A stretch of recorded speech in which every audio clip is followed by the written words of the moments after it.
35 साल की उम्र में मैं बिल्कुल ही तन्हा रह गई थी। मेरे पति आर्मी में काम करते थे और 1 साल पहले ही उनकी मौत हो गई और हमारा कोई बच्चा भी नहीं था। तो मैं बिल्कुल ही अकेली एक छोटे शहर में रहती थी।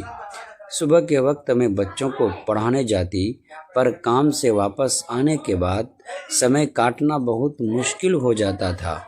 मैंने सोचा, अभी मेरी उम्र ही क्या है, तो मैंने जिम ज्वाइन कर लिया।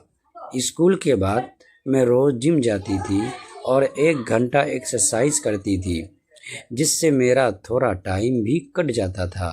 जिम में मेरे टाइम पर एक मर्द आता था जो मुझे देखता रहता था। दोस्तों, बहुत ही रोमांचक कहानी है, पूरा सुनिएगा ज़रूर। दोस्तों, वीडियो में आगे बढ़ने से पहले एक छोटा सा रिक्वेस्ट है कि वीडियो को लाइक और हमारे चैनल को सब्सक्राइब ज़रूर कीजिएगा और एक प्यारा सा कमेंट भी कर दीजिएगा। दोस्तों, चलते हैं आज की कहानी की तरफ। मुझे अच्छा लगता था कि कोई तो मर्द है जो मुझे देख रहा है, क्योंकि अब तो मुझे देखने वाला, मेरी तारीफ़ करने वाला कोई भी नहीं रहा।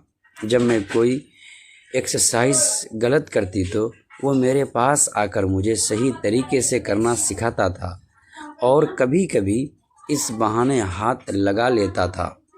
उसका हाथ गलती से भी लग जाए तो मुझे एक अजीब सा एहसास होता था और उस वक्त एहसास होता था कि मैं कितनी अकेली हूँ और अपनी सरकारी नौकरी के चक्कर में मैं कितनी तन्हा रह गई हूँ। मेरा नाम सिमरन है। 24 साल की उम्र में मुझे सरकारी टीचर की नौकरी मिल गई थी। मेरे लिए तो खुशी का ठिकाना न रहा कोई, क्योंकि सरकारी परीक्षा में पास करना इतना आसान नहीं होता है। मेरी पोस्टिंग घर से दूर एक गांव में हो गई और मेरा काम में धीरे धीरे मन भी लग गया था। बस रात के वक्त मुझे बहुत ही अकेलापन महसूस होता था। साल बीतते गए और मेरी माँ बाप को मेरी शादी की चिंता सताने लगी, पर मैं शादी नहीं करना चाहती थी, क्योंकि ये नौकरी तो मैं कभी नहीं छोड़ती। तभी उस गांव के एक घर से मेरे लिए रिश्ता आ गया। लड़का आर्मी में काम करता था और साल के 3 महीने अपने घर पर रहता था और बाकी के समय अपनी ड्यूटी पर। मुझे रिश्ता पसंद आ गया था, तो मैंने उस लड़के से शादी के लिए हाँ कर दी थी। उस वक्त मेरी उम्र 26 साल की हो चुकी थी। ससुराल में मेरे पति के अलावा मेरी सास, ससुर और मेरा एक कुंवारा देवर रहता था। मेरा देवर अपने पापा के साथ खेत संभालता रहता था। मेरे पति अपने काम से हमें पैसा भेजा करते थे और साल के 3 महीने वह घर पर ही बिताते थे। शादी के बाद तो 15 दिन तक वह मेरे साथ ही रहे, लेकिन फिर उन्हें ड्यूटी ज्वाइन करना था तो वो चले गए। मुझे उनकी कमी खुलने लगी और रात को अपने पति के लिए तड़पती रहती थी। बस फ़ोन पर ही मेरी उनसे बात हो जाती थी। मेरा देवर कभी कभी मेरे कमरे में आ जाता और मेरे साथ बातें किया करता था। वो मेरी ही उम्र का था। धीरे धीरे मुझे अपना देवर पसंद आने लगा, क्योंकि वह मेरे पति से ज़्यादा मुझे समय दिया करता था। वह हमेशा मुझे हंसाता रहता था। मेरी सास को बिल्कुल भी पसंद नहीं था कि देवर मेरे कमरे में वक्त गुजारे। इसी वजह से वह मुझे ताने मारती थी, पर मैंने उनकी परवाह नहीं की, क्योंकि आखिर मैं भी तो एक औरत हूँ। कब तक ऐसे जीऊँ? और देवर के साथ मेरा कोई गलत संबंध नहीं था, बस दोस्त मानती हूँ मैं उसे। जब मेरे पति 6 महीने बाद घर आए तो मेरी सास ने मेरे पति के कान भर दिए। न जाने उन्हें क्या उल्टा सीधा बात बता दिया कि मेरे पति मुझ पर बरस पड़े। मैंने कहा, आप चले जाते हो इसीलिए मैं विजय से बात कर लेती हूँ, पर हमारे बीच में कुछ भी ऐसा वैसा नहीं है। लेकिन मेरे पति ने अपनी माँ के साथ मिलकर देवर की शादी करवा दी। मेरे देवर अब अपनी पत्नी के साथ वक्त गुजारने लगे तो मैं फिर से अकेली हो गई। फिर मैं कुछ बच्चों को ट्यूशन पढ़ाने लगी, जिससे मेरा समय कट जाया करता था और जितना भी समय मिलता था अपने पति से फ़ोन पर बात किया करती थी। शादी को 8 साल हो गए थे।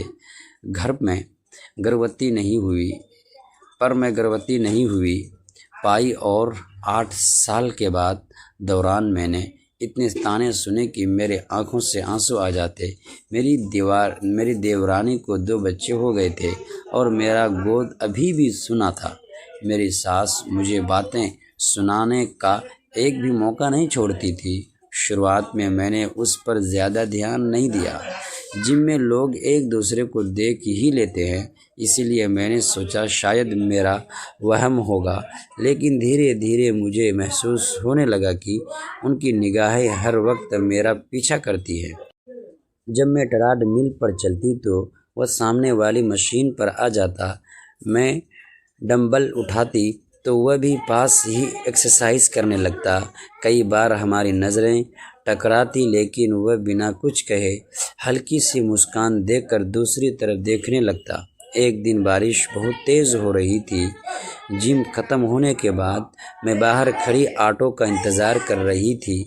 सड़क लगभग सुनसान थी और आसमान में बिजली चमक रही थी। तभी वह आदमी धीरे धीरे मेरे पास आया। अगर आपको बुरा न लगे तो मैं आपको घर छोड़ सकता हूँ, उसने शांत आवाज़ में कहा। मैं कुछ पल चुप रही। एक अकेली औरत होने के कारण मैंने खुद को हमेशा संभाल कर रखना सीख लिया था, इसीलिए मैंने तुरंत मना कर दिया। वह मुस्कुराया और बोला, ठीक है, जैसा आप सही समझें। इतना कहकर वह पीछे हट गया। लेकिन तभी अचानक सड़क के दूसरी तरफ 2 लड़के शराब के नशे में लड़खड़ाते हुए मेरी तरफ आने लगे। उनके चेहरे देखकर ही मुझे डर लगने लगा। मैं घबराकर पीछे हटी। शायद उस आदमी ने भी मेरी आंखों का डर पढ़ लिया था। वो तुरंत मेरे सामने आकर खड़ा हो गया और उन लड़कों से सख्त आवाज़ में बोला, कोई परेशानी है क्या? उसकी आवाज़ इतनी कड़ी थी कि दोनों लड़के बड़बड़ाते हुए वहाँ से चले गए। मेरे हाथ हल्के हल्के कांप रहे थे। पहली बार मैंने उसे ध्यान से देखा। उम्र करीब 40 साल होगी। चेहरे पर गंभीरता थी, लेकिन आंखों में अजीब सी शांति थी। अब तो कम से कम मुझे आपको घर छोड़ने की इजाज़त मिल सकती है, उसने हल्की मुस्कान के साथ पूछा। इस बार मैंने मना नहीं किया। रास्ते भर हम दोनों चुप रहे, लेकिन पता नहीं क्यों इतने महीनों बाद मुझे पहली बार ऐसा लग रहा था कि मेरी तन्हाई थोड़ी कम हुई है और शायद मेरी ज़िंदगी किसी नए मोड़ की तरफ बढ़ रही थी। दोस्तों, ऐसी ही कहानी सुनने के लिए प्लीज़ हमारे चैनल को सब्सक्राइब कीजिएगा और वीडियो को लाइक भी कर दीजिएगा। शुक्रिया।